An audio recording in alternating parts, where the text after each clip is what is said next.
Narito na ang mga pinakamalalaking balita sa One North Central Luzon ngayong Lunes. Barangay Hall sa Cabanatuan City, hinagisan ng granada, insidente sa pool sa CCTV. Ilang botante sa Bangged Abra nabulabog sa mga putok ng baril. Mahabang pila at aberya sa ilang ACM na itala ngayong eleksyon. At ilang senior citizens sa Pangasinan nahirapan sa paghahanap ng polling precincts. Ito ang GMA Regional TV, One North Central Luzon. Magandang hapon, ako si Chris Zuniga. Mga kapuso, ngayong araw ng eleksyon, nagkaaberya ang ilang ACMs sa ilang polling precinct. Pero minor glitch lamang daw ito ayon sa COMELEC.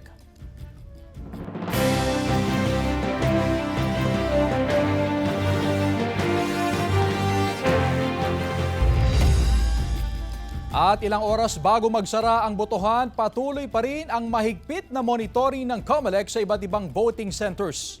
Makakasama natin live sa Dagupan City, CJ Turida. CJ? Chris, tuloy-tuloy ang dagsa ng mga botante rito sa West Central Elementary School 1 sa Dagupan City upang bumoto sa eleksyon 2025 habang may oras pa. Mag-aalas 7 kaninang umaga nang magkaaberya ang isang ACM na gamit sa isang presinto sa West Central Elementary School 1 sa Dagupan City. Naipasok na kasi ng isang botante ang kanyang balota sa makina pero walang lumabas na voter receipt. Paliwanag ng chairman ng Electoral Board, medyo crumpled kasi yung balota noong ipasok kaya nagka-problema sa scanner. Ganun daw ka-sensitive dahil manipis din daw ang balota ngayon kumpara noong nakaraang eleksyon. Sinasabi namin sa kanila na huwag tupiin, tapos yung pag-shade nila dapat hindi masyadong madiin. Mahigit 30 minutes na natenga ang botohan kaya kinailangan pang maghintay ang ilang botante upang maipasok ang kanilang balota sa ACM. Sa tulong ng technical support staff, nailabas din ang balota at matagumpay na naipasok sa ikalawang pagkakataon. Kailangan pong linisan. So may cleaning sheet po kami na kailangang gamitin. So bubuksan po namin siya, kailangan i-shut down and then itataas lang po namin yung ACM and then linisin po yung sa loob. Pasado alas 8 ng umaga nang maulit ang insidente, kaya kinailangan nilang linisin ang ACM. Ayon sa Electoral Board, may 2 ng rejected ballot sa presinto. Ibig sabihin, hindi na counted ang naturang boto. Sa isa pang presinto, hindi naman kinain ng makina yung balota pero naayos din agad pagkatapos ng 5 minutes. Nag-iikot ang COMELEC sa mga voting center upang matiyak ang maayos na eleksyon. Wala pa naman tayong naitala na major problems except those minor na glitches like for example continuous rejection. Constant reminders naman tayo sa mga EBs including technician na regular na linisan yung scanner. Samantala, maagang bumoto sa West Central Elementary School si Lingayen Dagupan Archbishop Socrates Villegas. Maaga ring bumoto sa West Central Elementary School 1 si re-electionist Mayor Belen Fernandez. Sa Pagulasip Elementary School naman bumoto si Councilor Celia Lim na mayoralty candidate.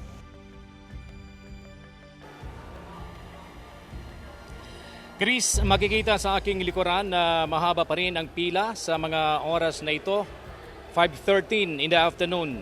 Tinitiis ang init upang makaboto dahil hanggang sa mga oras na ito ay nararanasan pa rin ang matinding init, mga kapuso. Chris, inasahan ng Commission on Election o COMELEC na tataas ang voters turnout ngayong 2025 elections kumpara sa 89% noong 2022 national elections. At dahil mainit ang panahon, Chris, mga kapuso, nakaantabay ang First Aid Service Team ng BFP Dagupan City Fire Station at medical team naman ng Dagupan City Health Office upang umantabay sa mga botante. Samantala, Chris, mga kapuso, sa tala ng COMELEC, nasa 7,227 na senior citizen, 962 na PWDs at 398 na buntis ang bumoto kaninang umaga sa early voting hours na inilaan ng COMELEC para sa mga ito. Yan muna ang latest mula rito sa West Central Elementary School 1 sa Dagupan City. Balik sa iyo, Chris. Maraming salamat, CJ Turida. Mga botante sa isang polling center sa Bangued Abra nabulabog sa mga putok ng baril. Nakaalerto Jasmine Gabriel Galban.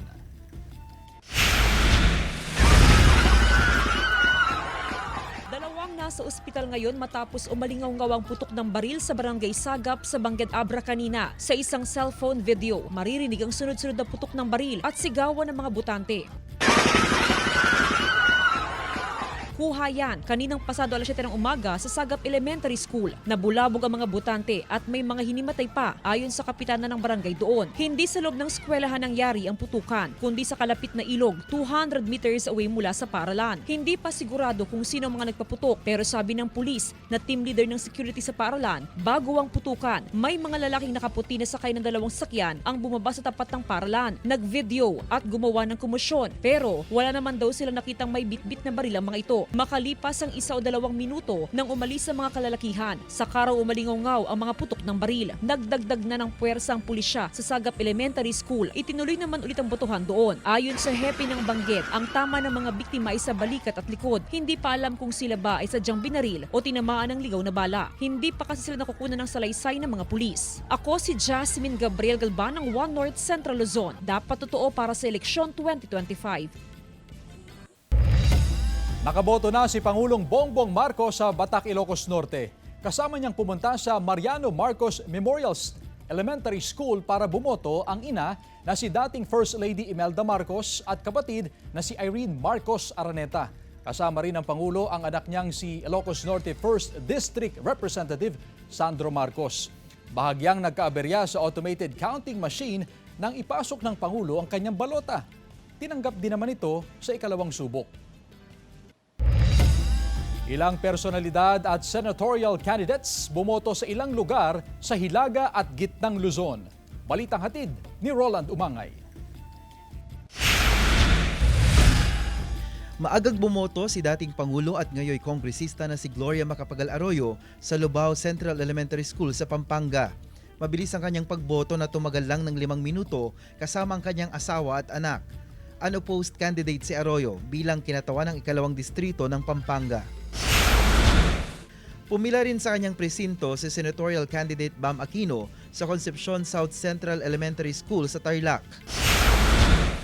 Bumoto naman si senatorial candidate Attorney Raul Lambino sa Binlag Elementary School sa Mangaldan, Pangasinan.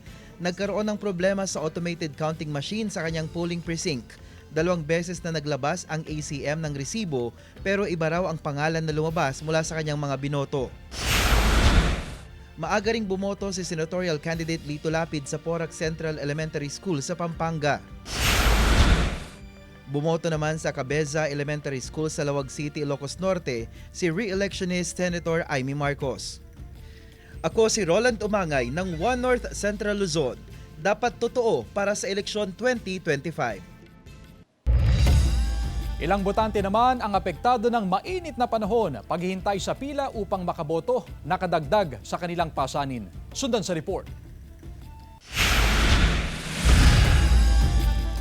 Alas 8 dumating sa West Central Elementary School 1 sa Dagupan City si Ginang Rebecca mula sa Barangay Poblacion Weste. Pero alas 9 na kanina, hindi pa nakakaboto. Perwisyon na sa pila, dumagdag pa ang mainit na panahon.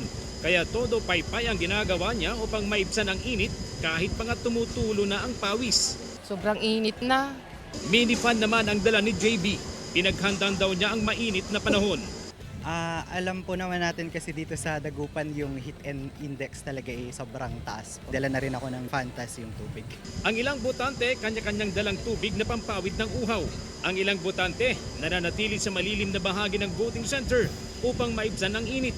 Ayon sa Pag-asa, mula alas 10 kaninang umaga hanggang 1:00 ng hapon, nasa 40 degrees Celsius ang heat index sa Dagupan. Pero biglang pumalo ito sa 47 degrees Celsius kaninang alas 2 ng hapon. Pinakamataas na heat index ngayong araw. Pinapayuhan ng publiko na mag-ingat upang makaiwas sa heat-related cases tulad ng heat stroke, heat cramps at heat exhaustion. Mula rito sa Dagupan City, ako si CJ Torida ng One North Central Luzon. Dapat totoo para sa eleksyon 2025. Mga kapuso, kasama natin ngayon dito sa GMA Dagupan Station ang mga estudyante ng Universidad de Dagupan na siyang katuwang sa Digital Action Center. Pwede kayong maging bahagi ng pagbabantay sa eleksyon 2025. Nakaantabay ang Kapuso Digital Action Center sa inyong YouScoop submissions. Kung may tanong tungkol sa botohan o nahuli kam na kwento kaugnay sa eleksyon, i-share na yan sa YouScoop. Pwedeng ipadala ang inyong entry sa YouScoop Facebook page o i-post sa YouScoop Facebook group. Pwede rin i-post ang mga ito sa inyong social media accounts basta gamitin lang ang hashtag YouScoop. Dahil ang YouScoop, balitang para sa bayan, mula sa bayan.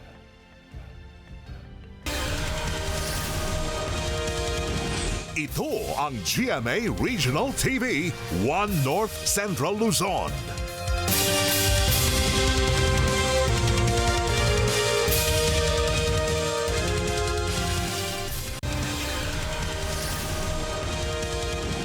Ito ang GMA Regional TV, 1 North Central Luzon. Tuloy-tuloy pa rin ang pag-iikot ng Pangasinan Police Provincial Office. Nagtalaga ng karagdagang puwersa ng mga pulis simula kahapon sa mga bayan ng San Quintin, Sual, Santa Maria at Urdaneta City matapos makitaan ng tensyon ng mga otoridad. Ayon sa Pangasinan PPO, magdaragdag pa raw sila ng mga pulis sa ilang lugar para matiyak ang ligtas at tahimik na eleksyon. Yung mga standby alert teams natin, doon natin nilalagay kung saan na medyo may problema. So, yun ang ginagawa natin kasi kahit sabihin natin na yung karamihan natin mga kapulisan ay nagre-render ng election duties dahil may election period ngayon, hindi pa rin natin pinabayaan yung pagprotekta ng ating mga kababayan outside the polling centers. Sa atin kung anong mga bayan yon. But masalamat at may karampatang aksyon sila. Okay pa naman, so far sa EOS na lang kasi ako nakakabalita. So yun, may tensions nga but na-addressan naman daw.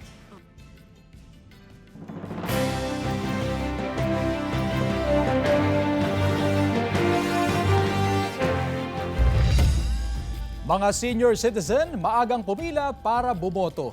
May live report si Jasmine Gabriel Galban. Jasmine? Chris, 5 a.m. hanggang 7 a.m. yung early voting hour para sa senior PWD, ganun din sa mga pregnant women. At dito nga sa probinsya ng Pangasinan, maaga pa lang marami ng bumotong senior citizen. Unang pumasok sa voting center sa Bunlag Elementary School, Mangaldan, Pangasinan, si tatay ni Mesho Cuesta, 61 anyos. Napag-usapan daw nila ng kanyang asawa na agahan na lang ang pagboto para makaiwas sa mahabang pila at mainit na panahon. Isa si Mang Nemesio sa mga senior citizen na maagang bumoto. Alas 4:30 pa lang ng umaga ay nasa Magsaysay Elementary School na ang 66 anyos na si Panfilo Sison kasama ang kanyang dalawang anak. Isa-isa nilang tinignan ng listahan ng mga botante na nakapaskil sa harap ng mga polling precinct. Dismayado siya dahil hindi niya makita ang kanyang pangalan. Hindi tuloy niya alam kung saang presinto siya boboto. Hindi pa ho kayo nakakaboto, sir? Hindi pa nga, wala yung pangalan ko dito. Oo. Naging pahirapan para sa ilang senior citizen ang paghahanap ng kanilang mga pangalan sa listahan. Nagkaroon man ng problema o aberya ang ilang botante, partikular ang mga senior citizens sa paghahanap ng kanilang polling precinct, ay naging maagap naman sa pagtulong ang PPCRV volunteers sa mga botante. Sa Sual, Pangasinan naman, naging problema ng mga botante ang mahabang pila. Hindi pa man nagsisimula ang 7 a.m. regular voting hour ay aabot na sa mahigit 30 metro ang pila ng mga botante sa kada polling precinct. Alas 6:30 ng umaga, dumating sa voting center si Louie Rico, pero mag-aalas 10 na ng umaga ay nasa waiting area pa rin siya. Para matagal, nagaan nga namin para makauna sana. Kaya lang matagal yung pila. Ayon sa COMELEC Pangasinan, karaniwan ang problema ng mahabang pila sa mga voting center, pero tiniyak nila na makakaboto ang lahat bago matapos ang voting hour. Samantala, kabilang sa mga naging aberya sa eleksyon sa probinsya ng Pangasinan ay ang problema sa mga scanner ng ACM. So far, na-addressan na per reports ng ating mga election officers galing sa kanilang mga technicians at sila mismo na pumunta mismo sa field.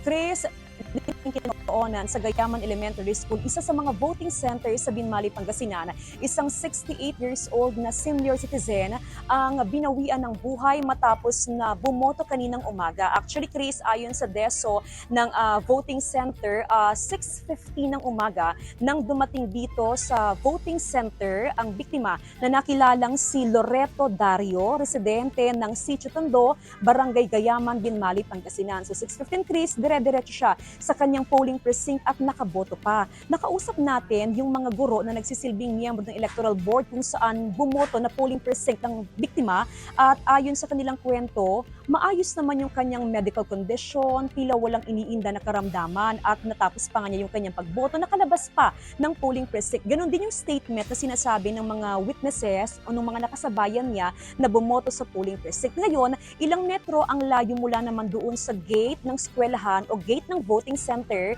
ay nakita na lamang yung biktima na natumba at nabagok yung ulo at sinasabi nga nila na yun daw yung reason kung bakit siya binawian ng buhay. Ilang minutes din kasi Chris yung nakalipas, dumating yung kanyang mga kaanak at saka siya dinala sa ospital. At nakausap natin Chris yung ilan sa mga kaanak nga ng biktima at sinasabi nga nila na wala namang iniindang anumang karamdaman yung kanilang padre di pamilya, yung senior citizen. Kaya't sila man ay nagtataka din kung bakit ganun yung sinapit ng biktima. Kaya nga Chris, sinasabi nila na dahil wala namang iniindang sakit yung biktima ay nagawa niyang bumoto mag-isa dito, nagawang mag-isa lamang niya na nagpunta ng voting center para bumoto na hindi kailangan ng any assistance mula sa kanyang mga kaanak kahit na siya ay 68 years old dahil nga siya ay okay naman.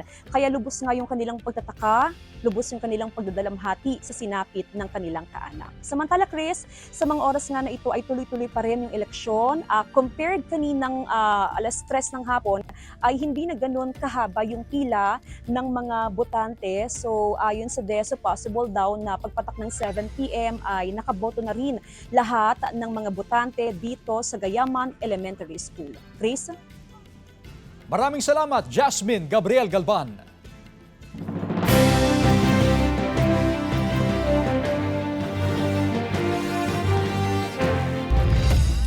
Pananaig ng Diyos, pangarap na matupad, nilingay Dagupan Archbishop Socrates Villegas ngayong eleksyon 2025. Naritong report. Sana manaig ang Panginoon ngayong eleksyon 2025. Ito ang mensahe ni Lingayen Dagupan Archbishop Socrates Villegas matapos bumoto sa kanyang presinto sa West Central Elementary School 1 sa Dagupan City. Sana Diyos ang manalo sa eleksyon at ang pipiliin natin ay kung papaano pumili ang Diyos. Kasi kapag walang Diyos sa pagpili sa balota, ito ay magiging pabigat, pasakit sa bayan. Sa mga hahabol na boboto ngayong hapon, payo ni Archbishop Soc, magdasal bago bumoto at pag-aralan at panindigan ang boto. Hindi pa man natatapos ang eleksyon, may mensahe na si Archbishop Soc sa mga mananalo. Una, paglingkuran ninyo ang buong bayan, pati na yung pakiramdam ninyo ay hindi bumoto sa inyo. Nais din ng Arsobispo na itaguyod ng mananalong kandidato ang kapayapaan sa bansa.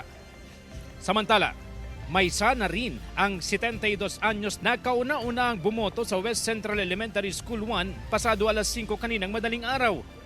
Siyempre, maging maunlad. Siyempre, Ang 86 anyos na si Lola Julia Bolinas hindi rin nagpahuli sa pagboto kanina.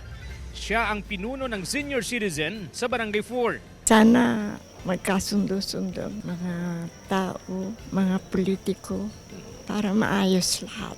Ano man daw ang magiging resulta ng eleksyon, sana raw ay manaig ang kalayaan at karapatan ng bawat isa na pumili ng kandidatong nais maglingkod sa sambayan ng Pilipino.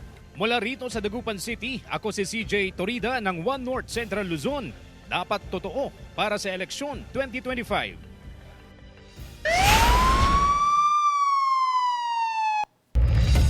Patay sa pamamaril ang 52 anyos na chairman sa Barangay 2, Enrile, Cagayan noong Biyernes ng hapon sa loob ng Barangay Hall.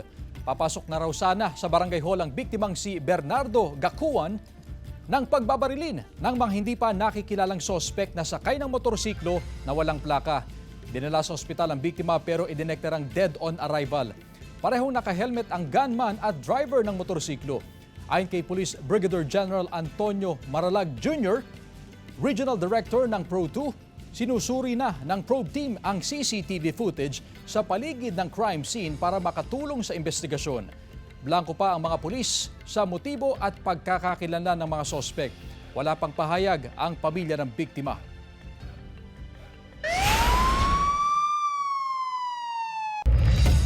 Sa kuha naman ng CCTV, makikita ang tricycle na ito kasunod ang isang motorsiklo alas 4:20 ng umaga noong Sabado. Maya-maya pa huminto ang motorsiklo at tila may inihagis ang rider sa tapat ng isang establisimento na napag-alamang barangay hall ng Mabini Extension sa Cabanatuan City. Agad ang malis ang rider at kasunod niyan ang pagsabog. Nadamay sa pagsabog ang dumaang rider at natamaan umano ito ng sharpnel sa batok. Agad siyang isinugod sa ospital at nasa maayos ng kalagayan.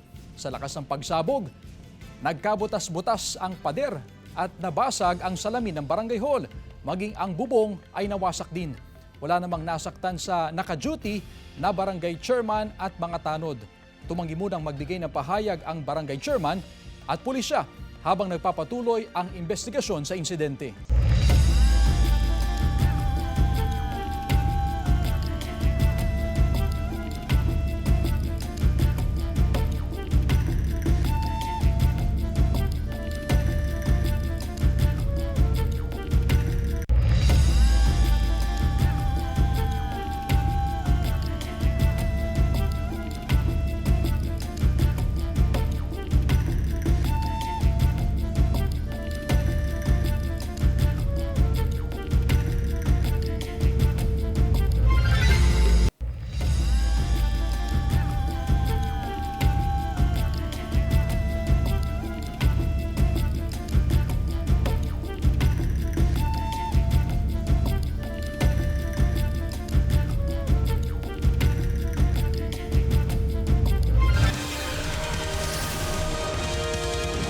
Ito ang GMA Regional TV, 1 North Central Luzon.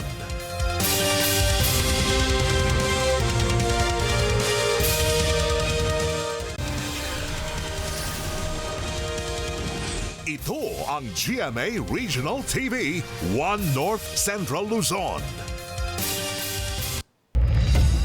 Nahulog sa 8 metrong lalim na bangin ang isang mini dump truck sa Balbalan, Kalinga, kamakailan. Ayon sa investigasyon, nagkaproblema ang makina ng sasakyan at hindi kinaya ang pataas na bahagi ng kalsada. Agad na pinatalon ng driver ang kanyang asawa na sakay ng sasakyan bago ito tuluyang umatras at mahulog sa bangin. Sugatan ng driver ng truck na dinala sa ospital, habang nakaligtas at hindi nasugatan ang asawa nito.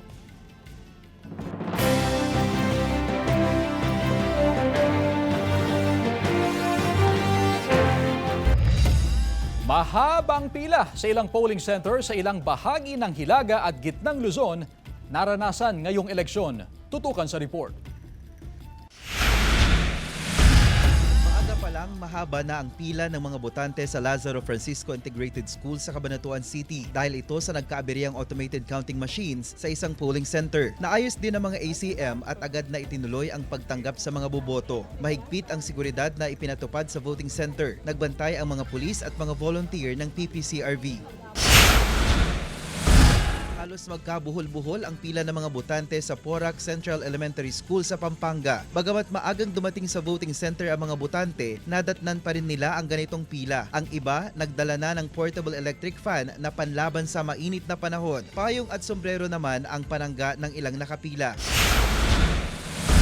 Sa kabila ng mainit na panahon, matyaga pa ring pumila ang mga botante sa voting center na ito sa Barangay Tarihi sa Tarlac City.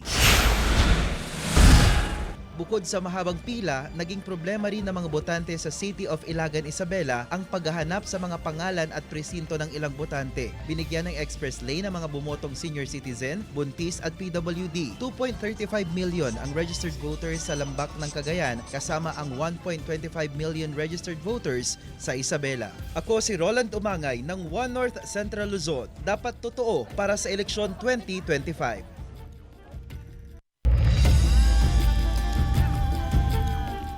Mga nagsilbing volunteer at mga gurong kabilang sa Electoral Board, alay raw sa bayan ang sakripisyo ngayong eleksyon. Tunghayan sa report. Sinamantala ng marami na makibahagi sa eleksyon 2025. Paraan ito para maging bahagi sa pagpili ng mga manunungkulan sa bayan sa susunod na 3 taon. Sa ibang paraan naman ipinakita ng ilan nating kapuso ang kanilang pakikibahagi sa eleksyon. Kabilang sa mga abalang-abala, mga guro na nagsisilbing electoral board. Si Teacher Judy, naging panata na ang pagsisilbi bilang electoral board. Excited siya sa kalalabasan ng eleksyon. Kasi malalaman po natin yung mga magiging bagong leader natin at sana maging successful yung election ngayong araw. Si Leopoldo Vesperas, binata pa lang, sumasama na raw sa pag-volunteer tuwing eleksyon. Ngayong 61 taong gulang na siya, lalong tumindi ang kagustuhan niyang magsilbi bilang volunteer ng Parish Pastoral Council for Responsible Voting. Parang masaya yung aking pakiramdam at saka talagang sir, yung binibigay ko yung sarili ko na tumulong. Kasama ni Leopoldo ang anak na si Joanna Marie sa pagiging volunteer. Ever since bata pa po ako, talagang sinasama na po nila ako sa church. So sumasama-sama po ako and then nagustuhan ko naman po yung mga ginagawa ko. Malaking bagay raw ang pakikibahagi sa eleksyon para marinig ang boses ng mga Pilipino sa pagpili ng mga dapat manungkulan. Yung hinahanap namin sa kandidato is yung honest siya, then yung dedicated siya talaga na mag-serve sa taong bayan. Ako si Roland Umangay ng One North Central Luzon. Dapat totoo para sa eleksyon 2025. Samantalang mapapanood niyo po ang episode na ito at iba pang pinakahuling lokal na balita sa official website ng GMA Regional TV, www.gmaregionaltv.com. Pwede rin kayo bumisita sa aming official YouTube channel, GMA Regional TV, at i-click ang subscribe button para sa pinakamaiinit na balita mula sa mga rehiyon. Nais din naming pasalamatan ng mga kapuso sa Hilaga at Gitnang Luzon, maging ang mga kapuso natin abroad.